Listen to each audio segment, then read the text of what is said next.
ৰাধে ৰাধে। আপোনালোকক মই আজি এটা বহুত বিশেষ গুৰুত্বপূৰ্ণ কথা ক'বলৈ গৈছোঁ। আপোনালোকে মন দি কথাখিনি শুনিব। যোৱাকালি মোৰ ওচৰলৈ ডিব্ৰুগড়ৰ পৰা এজন ল'ৰালৈ আহিছিলে, মাক আৰু দেউতাক। তেওঁলোক বহুত ধনী মানুহ, কিন্তু ল'ৰাটো মানসিকভাৱে একদম ভাগি পৰিছে। তাৰ মূলতে কি জানেনে?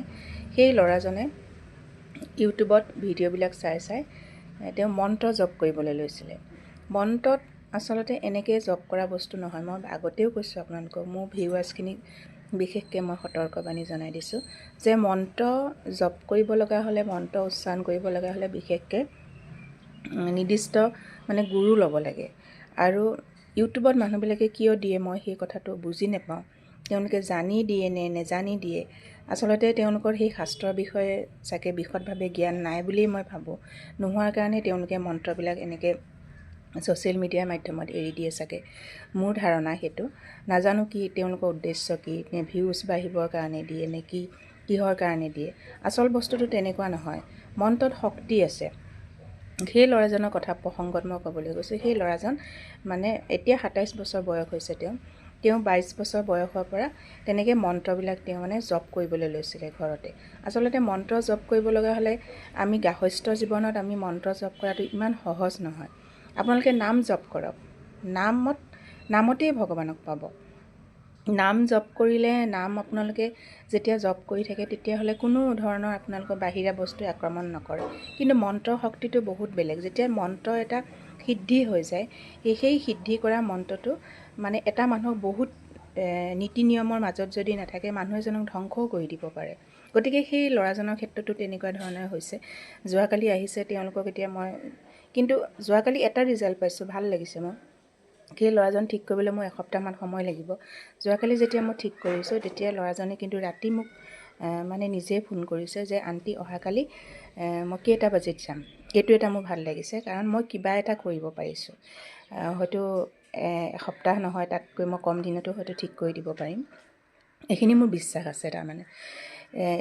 গতিকে সেইকাৰণে মোৰ ভিউৱাৰ্ছখিনিক কৈছোঁ, আপোনালোকে মন্ত্ৰ এনেকৈ জপ নকৰি আপোনালোকে নাম জপৰ দ্বাৰা ভগৱানক আপোনালোকে তেনেধৰণেই কৃপা পাব।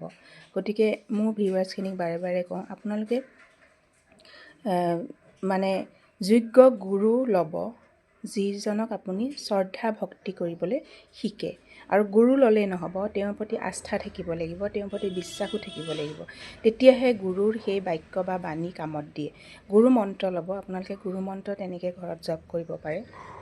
কিন্তু ইউটিউবত চাই, ফেচবুকত চাই মন্ত্ৰবিলাক দিলে বুলি তেনেকৈ আপোনালোকে যদি লয়, তেতিয়াহ'লে মানসিকভাৱে আপোনালোকতো ভাগিটো পৰিবই, এটা পৰিয়ালো ধ্বংস হৈ যায়। গতিকে চাওকচোন, সেই ইমান ধুনীয়া এটা সুন্দৰ পৰিয়াল, মাক দেউতাক আৰু দুটা ল'ৰা তেওঁলোকৰ। যদি সেইজন ডাঙৰ ল'ৰা হয় তেওঁলোকৰ, সেই ডাঙৰ ল'ৰাজন যদি এনেকৈ মানসিকভাৱে ভাগি পৰে, তেতিয়াহ'লে মাক দেউতাকে ভালকৈ থাকিব পাৰিবনে? কিমান কষ্ট হৈছে। 2022 পৰা সেই ল'ৰাজনে মন্ত্ৰখিনি জপ কৰোঁতেওতো তেওঁ কষ্ট হৈছে। কিন্তু এই 2022 পৰা 27 বছৰ বয়সলৈ ল'ৰাজনে কি কৰিলে? কেৰিয়াৰটো বৰবাদ কৰি দিলেনে? সময়খিনি তেওঁ এই 5 বছৰৰ সময়খিনি তেওঁ মন্ত্ৰ জপ কৰি তেওঁ লাইফত পালে কি? একোতো নাপালে তেওঁ। আনহাতে তেওঁলোকৰ পৰিয়ালত কি হ'ল? অশান্তি হ'ল। ল'ৰাজন মানসিকভাৱে ভাগি পৰিছে, ডিপ্ৰেশ্যনলৈ গুচি গৈছে ল'ৰাজন। গতিকে আপোনালোকে এটা পৰিয়াল ধ্বংস হৈ যোৱা কাম নকৰাতকৈ, ভগৱানৰ প্ৰতি যদি আপোনালোকে আস্থা আৰু ভক্তি ৰাখিব বিচাৰে, তেনেহ'লে আপোনালোকে নাম জপ কৰি থাকিব। নাম জপত যেনেকৈ ৰাম নাম জপ কৰিব পাৰে, কৃষ্ণ নাম জপ কৰিব পাৰে, ৰাধা ৰাণীৰ নাম জপ কৰিব পাৰে, শিৱ নাম জপ কৰিব পাৰে। তেনেকৈ আপোনালোকে যিজন ভগৱানক আপোনালোকে ইষ্টদেৱ বুলি ভাবে, যিজনক আপোনালোকে ভাল পায়, সেইজনৰ আৰাধ্য দেৱতা বুলি ভাবি,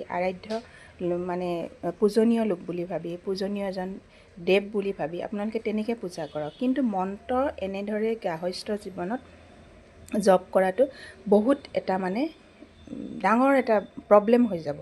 কাৰণ মন্ত্ৰ জপ কৰে কোন লোকে জানেনে? সাধকবিলাকে, যিবিলাক সন্ত, যিবিলাকে ব্ৰহ্মচাৰী হৈ গৈছে, ঘৰৰ পৰা তেওঁলোকে ওলাই গৈছে, সন্ন্যাসী হৈ গৈছে। তেওঁলোকে জপ কৰিলে তেওঁলোকৰ একো নাই, কাৰণ তেওঁলোকে সংসাৰৰ মায়ামোহ এৰি দিছে। সাংসাৰিক মানুহে, সংসাৰৰ লগত মোহ থকা মানুহে তেনে কাম কৰিলে আমাৰ জীৱনত বহুত বেয়া প্ৰভাৱ পৰিব। গতিকে মই বাৰে বাৰে আপোনালোকক অনুৰোধ কৰিছোঁ, মোৰ ভিউৱাৰ্ছখিনি বিশেষকৈ যিসকলে মোৰ ভিডিঅ' চাই ভাল পায়, তেওঁলোকক মই বাৰে বাৰে সকিয়নি দিওঁ যে আপোনালোকে মন্ত্ৰ জপৰ পৰা আপোনালোকে দূৰত থাকক, যাতে আপোনালোকৰ জীৱনটো কেতিয়াও ধ্বংস হোৱাটো মই নিবিচাৰোঁ। আপোনালোকে তেনেধৰণৰ ইউটিউবত চাই, ফেচবুকত চাই এনেকুৱা কামবিলাক নকৰিব। যোন যেনেকুৱা ইষ্টদেৱ আপোনালোকে মই কোৱা ধৰণে তেনেধৰণে নাম জপৰ দ্বাৰা সিদ্ধি কৰিব পাৰিব। গতিকে সাৱধান হ'ব, সতৰ্ক থাকক। মানুহবিলাকে আপোনালোকক মানে ভিউজ বাঢ়িবৰ কাৰণে এইবিলাক কথা কয়। আচলতে তেনেকুৱা কাম কৰাটো একেবাৰে অনুচিত। তেওঁলোকৰ উদ্দেশ্যটো যেনেকুৱাই নহওক, গতিকে তেনে লোকক আপোনালোকে ফ'ল' কৰাটো বন্ধ কৰি দিয়ক। কাৰণ যাক ফ'ল' কৰিলে আপোনালোকৰ এফেক্ট হয়, আপোনালোকৰ জীৱনত বেয়া প্ৰভাৱ পৰে, গতিকে তেনে লোকৰ আশ্ৰয়ত আপোনালোকে কেতিয়াও নাযাব। শাস্ত্ৰৰ প্ৰতি অকণমান মনোনিৱেশ কৰক। কি আছে আপোনালোকে গীতা পঢ়ক, ভাগৱত পঢ়ক, ৰামায়ণ পঢ়ক,